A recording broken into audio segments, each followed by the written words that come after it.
Hello students, last video में हमने complete किया था मेल रिप्रोडक्टिव सिस्टम। सारे पार्ट्स हमने उसके डिस्कस किए थे। अब नेक्स्ट टॉपिक जो हमारा इस चैप्टर में आ रहा है वो है फीमेल रिप्रोडक्टिव सिस्टम। ये हम आज स्टार्ट कर रहे हैं टॉपिक। इसमें हम सबसे पहले देखेंगे कि फीमेल रिप्रोडक्टिव सिस्टम में कौन कौन से ऑर्गन्स आते हैं और सभी ऑर्गन्स को हम एक एक करके डिस्कस करेंगे डिटेल में। तो सबसे पहले हम लिस्ट कर लेते हैं कि कौन कौन से ऑर्गन्स हैं जो फीमेल रिप्रोडक्टिव सिस्टम में आ रहे हैं। फर्स्ट जो ऑर्गन हमें यहाँ देखने को मिलेगा वो है अ पेयर ऑफ ओवरीज।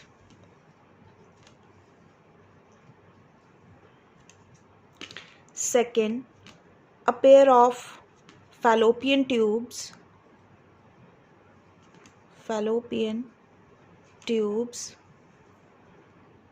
और tube. Third is uterus. Next is vagina.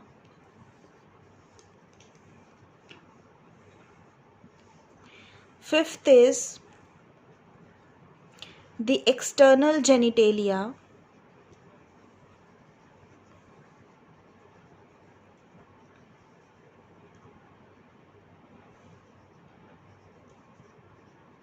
Which is also called as a vulva, and the female accessory organs.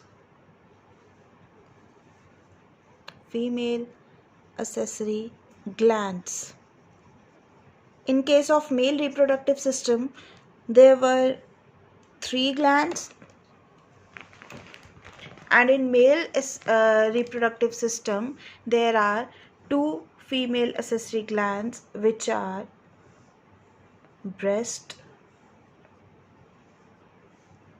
or mammary glands,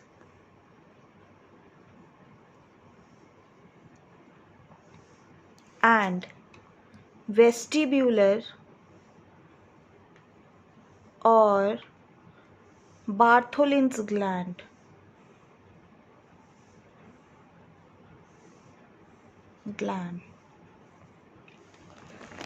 clear. Female reproductive system में हमारे पास 6 मेन पार्ट्स जो हम यहाँ पर हमने list किए हैं। अ pair of ovaries, a pair of fallopian tubes, uterus, vagina, the external genitalia and female accessory glands which are mammary glands, and vestibular और Bartholin's gland। ये हम सारे पार्ट्स डिस्कस करेंगे। सबसे पहले हम स्टार्ट कर रहे हैं ओवरी से। तो ओवरी का स्ट्रक्चर हम सबसे पहले डिस्कस कर रहे हैं यहाँ पे।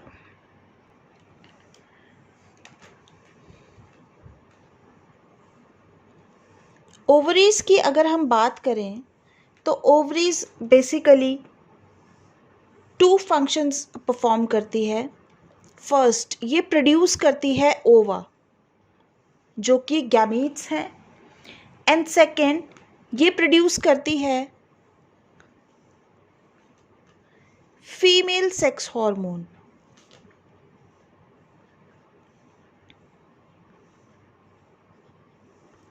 फीमेल सेक्स हार्मोन, ये 2 काम करते हैं ओवरीज। इसलिए हम इसे बोल सकते हैं गैमीट्स प्रोड्यूस कर रही है, इसीलिए जो ओवरीज हैं वो प्राइमरी सेक्स ऑर्गन्स होती हैं। प्राइमरी सेक्स ऑर्गन्स होते हैं जो गैमीट्स की फॉर्मेशन करते हैं, एंड सेकेंडरी सेक्स ऑर्गन्स वो होते हैं जो गैमीट्स की फॉर्मेशन नहीं करते हैं, जो सेकेंडरी सेक्स कैरेक्टर्स के लिए रिस्पॉन्सिबल होते हैं। सेकेंडरी सेक्स ऑर्गन्स होते हैं जो other than primary sex organs reproductive system में प्रेजेंट होते हैं। नेक्स्ट, ये जो ओवरीज हैं ये पेयर में प्रेजेंट होती हैं। एक यूट्रस के लेफ्ट साइड पर होती है एंड एक राइट साइड पर होती है।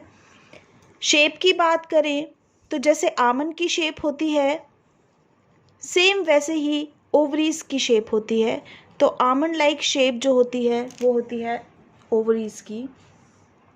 अब ओवरीज यूट्रस के साथ कनेक्टेड होती है, अलाइंड होती है through double fold of peritoneum, जिसे ओवेरियन लिगामेंट कहते हैं।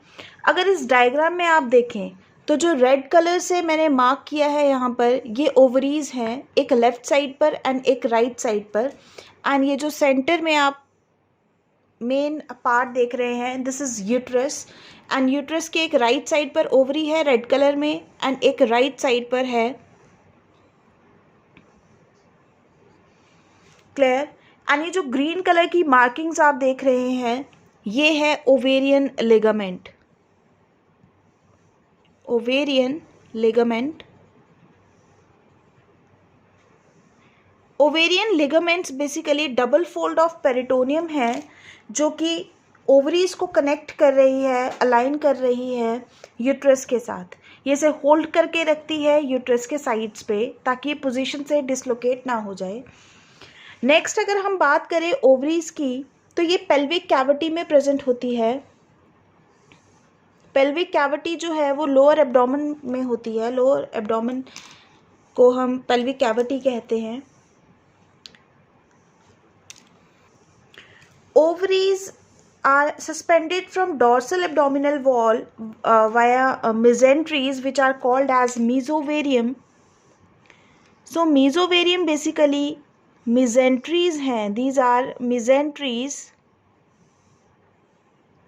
ठीक है, through which the ovaries are suspended from dorsal abdominal wall. Dorsal body wall से ये जो ओवरीज हैं ये होल्ड होती हैं through these mesenteries which is called as mesovarium. तो यहाँ पर दो टर्म्स जो हम पढ़ रहे हैं, one is ovarian ligaments. Ovarian ligaments basically double fold of peritoneum है, जो ओवरीज को यूट्रस के साथ होल्ड करके रखती है। एंड सेकेंड टर्म जो हम पढ़ रहे हैं मीजोवेरियम, मीजोवेरियम बेसिकली वो मेजेंट्रीज हैं जो डॉर्सल एब्डोमिनल वॉल के साथ ओवरी को सस्पेंड कर कर रखती हैं, होल्ड कर कर रखती हैं, क्लियर। अगर हम इसकी इंटरनल स्ट्रक्चर की बात करें, ओवरी के इंटरनल स्ट्रक्चर की बात करें, तो ये बेसिकली कुछ कनेक्टिव टिश्यूज़ यहाँ पर प्रेजेंट होते हैं, जिसका हम स्ट्रक्चर यहाँ पर देख लेते हैं, लोकेशंस देख लेते हैं। इंटरनली अगर हम ओवरीज का स्ट्रक्चर देखें, तो internally the ovaries are solid in structure, internally they are solid and it is made up of connective tissue. A part is covered by connective tissue and a part where connective tissue is absent, this is called as a stroma. Clear?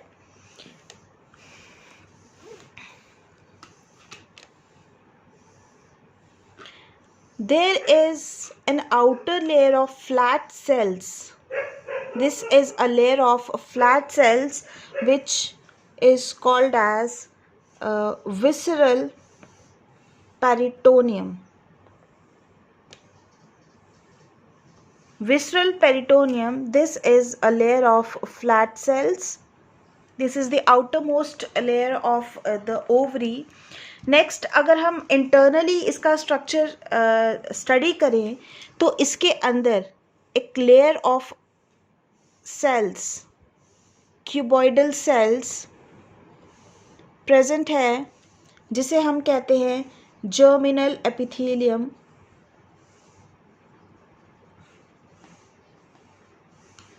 Germinal epithelium basically cuboidal cells की layer है, cuboidal cells. तो दो layers जो हमें यहाँ पर दिख रही हैं, वन इज विसरल पेरिटोनियम जो कि फ्लैट सेल्स की लेयर है एंड सबसे आउटर मोस्ट में प्रेजेंट है, एंड इसके इनर साइड पे जर्मिनल एपिथेलियम लेयर प्रेजेंट है जो कि बेसिकली क्यूबॉइडल सेल्स की है। नेक्स्ट अगर हम स्ट्रोमा की बात करें, ये तो आ गया कनेक्टिव टिश्यू।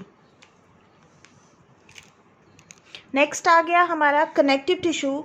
नेक्स्ट अगर मैं ड्रॉ करूँ तो कनेक्टिव टिश्यू की जो लेयर है, ये मैं ग्रीन कलर से ड्रॉ कर रही हूँ। This is a layer of connective tissue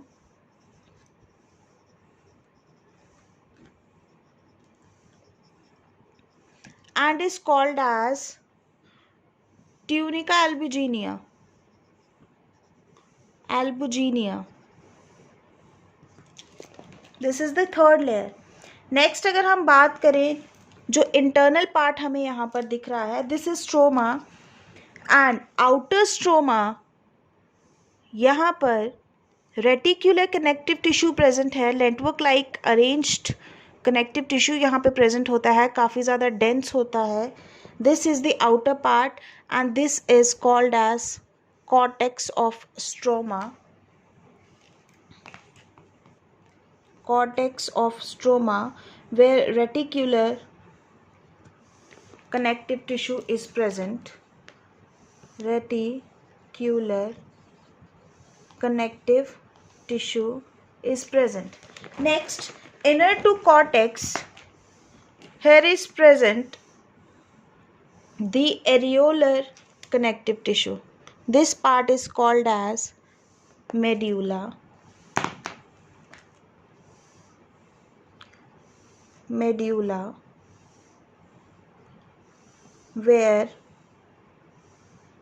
areolar connective tissue is present. Now, medulla की अगर हम बात करें, जहाँ पर एरियोलर कनेक्टिव टिश्यू है, यहीं पर हमारे फॉलिकल्स प्रेजेंट होते हैं, primary follicles, secondary follicles, Graafian follicles, जहाँ पर मैच्योरेशन होती है, फॉर्मेशन होती है। एवरी मंथ फॉलिकल्स जो है वो मैच्योर होते हैं, फर्टिलाइज हो जाएं तो जाइगोट की फॉर्मेशन होती है, एंड फर्टिलाइज ना हो तो वो डिस्चार्ज हो जाते हैं, डीजेनरेट हो जाते हैं। सो ये था स्ट्रक्चर ओवरीज का। एक बार फिर रिपीट कर देती हूँ। ओवरीज इंटरनली थोड़ी सॉलिड होती है एंड मेनली टू पार्ट्स इसमें जो हमें देखने को मिलते हैं, जो कि कुछ पार्ट जो है वो कनेक्टिव टिश्यू से फिल्ड है एंड कुछ पार्ट जो है वो स्ट्रोमा है।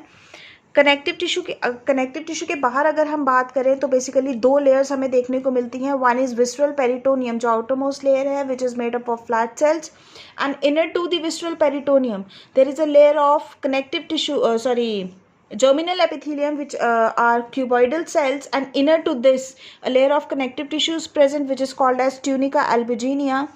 Next, stroma की बात करें तो outer stroma is called as cortex, which is made up of reticular connective tissues, and inner to the cortex the medulla part is present, which is made up of this areolar connective tissue, and here are present the different follicles, primordial follicles, primordial follicle से बनते हैं primary follicles, primary से बनते हैं secondary follicles, and then Graafian follicles और mature follicles. Clear? तो ये था स्ट्रक्चर ऑफ ओवरी। नेक्स्ट अगर हम बात करें फॉलिकल की, तो फॉलिकल का स्ट्रक्चर हम देख लेते हैं कि फॉलिकल से किस तरह से मैच्योर फॉलिकल जो है वो बनता है। सबसे पहले प्रीमोडियल फॉलिकल्स जो कि ओवरीज में प्रेजेंट होते हैं, उनका अगर हम स्ट्रक्चर देखें तो प्रीमोडियल फॉलिकल बेसिकली एक single layer of granulosa cells का होता है। ये ग्रैन्युलोसा सेल है, ग्रैन्युलोसा सेल्स की एक लेयर है आउटर मोस्ट साइड पे, एंड इसके सेंटर में प्रेजेंट होता है oocyte। ऐसा होता है प्रीमोडियल फॉलिकल। नेक्स्ट, जब ये ग्रैन्युलोसा सेल्स क्यूबॉइडल हो जाएंगे, they become cuboidal. Firstly initially they are spherical in shape. Now when they become cuboidal, this is called as primary follicle. These are cuboidal cells, and this is the oocyte, cuboidal granulosa cells. Clear? Now जब ये cuboidal cells, cuboidal granulosa cells एक से ज़्यादा layers में arrange हो जाएंगे, means ये oocyte है एंड ग्रैन्युलोसा सेल्स की लेयर जो है पहले सिंगल थी, अब मोर देन सिंगल हो जाएगी, 2 या 3 फॉर्म हो जाएंगी इस तरह से।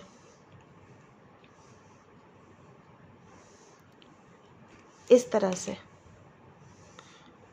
नाउ ये फॉर्मेशन के बाद इन फॉलिकल सेल्स के, ग्रैन्युलोसा सेल्स के बीच में कुछ गैप फॉर्म होना स्टार्ट हो जाता है इस तरह से.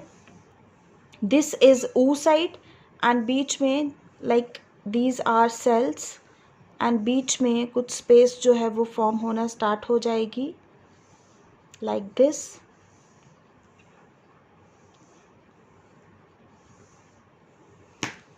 क्लियर. एंड oocyte के बाहर एक लेयर जिसे जोना पेल्यूसिडा कहते हैं वो थिक हो जाएगी. एंड आउटर मोस्ट लेयर जो है वो दो पार्ट्स में डिवाइड हो जाएगी, internal and external, which is called as theca externa and theca interna. This is called as primary follicle. And ये जो स्पेसिस हमें दिख रही हैं यहाँ पर, इनमें फ्लूइड फिल हो जाता है, फ्लूइड फिल्ड कैविटी ये फॉर्म हो जाती है, जिन्हें एंड लेटर ये जो फॉलिकल्स हैं, ये जो कैविटीज़ हैं, ये कंबाइन होकर एक सिंगल कैविटी जो है वो फॉर्म कर देती हैं. oocyte जो फॉलिकुलर सेल्स हैं, ये जो फॉलिकुलर सेल्स हैं ये सब oocyte के साथ आ जाएंगे, अलाइन हो जाएंगे. एंड ये जो कैविटी है ये यूनाइट होकर एक कॉमन कैविटी जो है वो बन जाती है इस तरह से. एंड जोना पेल्यूसिडा जो है वो इस तरह से फॉर्म हो जाती है. ये जो कैविटी कंबाइन होकर बन चुकी है, this is called as follicular antrum. And इस स्टेज पर हम इसे कहते हैं मैच्योर फॉलिकल. एंड जब कैविटी बनना स्टार्ट हो चुकी है इस स्टेज पर हम इसे कहते हैं, यहाँ लिख देती हूँ, this is secondary follicle. Clear. Primordial follicle से मैच्योर फॉलिकल जो है वो फॉर्म हो जाता है. प्रीमोडियल फॉलिकल में ग्रैन्युलोसा सेल्स होते हैं, सेंटर में oocyte प्रेजेंट है. जब ये ग्रैन्युलोसा सेल्स क्यूबॉइडल हो जाते हैं in shape, this is called as primary follicle. अब प्राइमरी फॉलिकल के जो क्यूबॉइडल सेल की सिंगल लेयर थी उससे बहुत सारी लेयर्स जो है वो फॉर्म हो जाती हैं एंड सेंटर में oocyte प्रेजेंट होता है. अब oocyte के बाहर जोना पेल्यूसिडा की लेयर फॉर्म हो जाती है, फॉलिकुलर सेल्स के बीच में स्पेसिस आ जाती हैं एंड जो आउटर मोस्ट लेयर है वो दो लेयर्स में डिवाइड हो जाती है और सेपरेट हो जाते हैं, theca externa and theca interna. Theca externa outer layer है, थीका इंटरना इनर लेयर है. नाउ ये जितनी भी कैविटीज़ थी ये कॉमन हो जाती हैं एंड फॉलिकुलर सेल्स जो हैं वो किसके साथ अलाइन हो जाते हैं, oocyte के साथ अलाइन हो जाते हैं. ये oocyte है सेंटर में, ठीक है. एंड इस कैविटी में फ्लूइड फिल हो जाता है and this cavity is called as follicular antrum. इस स्टेज पर हम इसे कहते हैं मैच्योर फॉलिकल. अब ये मैच्योर हो चुका है फॉलिकल. अब ये फॉलिकल रप्चर करता है, यहाँ से ब्रेक होता है, बाहर आ जाता है एंड कहाँ चला जाएगा, नेक्स्ट यानी फैलोपियन ट्यूब में चला जाएगा. वो प्रोसेस हम बाद में पढ़ेंगे कि किस तरह से ये रप्चर होता है, किस तरह से ये मूव करता है. तो जैसे ही यहाँ से फेवरेबल कंडीशन यानी आफ्टर अ मंथ जब मैच्योर फॉलिकल रप्चर होगा, ये oocyte जो है ये रिलीज हो जाएगा कुछ फॉलिक्यूलर सेल्स के साथ में. ये जो फॉलिक्यूलर सेल्स हैं साइड्स पे जो इस oocyte के साथ रिलीज हुए हैं, ये फॉर्म करते हैं कोरोना रेडिएटा, ताकि ओवम जो है, एक मैच्योर ओवम जो है वो बन सके इस oocyte से एंड नेक्स्ट आगे जाके ये फर्टिलाइज हो सके. तो ये वाला part oocyte plus follicular cells जो कि इस मैच्योर फॉलिकल से रिलीज होना है, this is called as cumulus oophoricus. बहुत इंपॉर्टेंट है क्यूमुलस oophoricus. क्लियर. तो ये था ओवरी का स्ट्रक्चर. नेक्स्ट वीडियो में हम करेंगे next parts female reproductive system के। तो आई होप आप सबको क्लियर हो गया होगा ovary part. So we will continue with the next part in the next video. Thank you.